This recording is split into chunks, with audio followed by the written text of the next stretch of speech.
Sir, സംസ്ഥാനത്ത് പട്ടികവർഗ വികസന വകുപ്പിന് കീഴിൽ എത്ര മോഡൽ റെസിഡൻഷ്യൽ സ്കൂളുകളാണ് പ്രവർത്തിക്കുന്നതെന്ന് വ്യക്തമാക്കാമോ?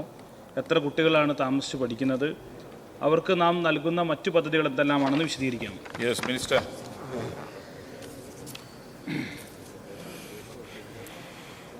സർ, സംസ്ഥാനത്ത് പട്ടികവർഗ വികസന വകുപ്പിൻ്റെ കീഴിൽ 110 പ്രീ മെട്രിക് ഹോസ്റ്റലുകളും 10 പോസ്റ്റ് മെട്രിക് ഹോസ്റ്റലുകളുമായി 5518 കുട്ടികളാണ് സാർ ഇപ്പോൾ പഠനം നടത്തി വരുന്നത്.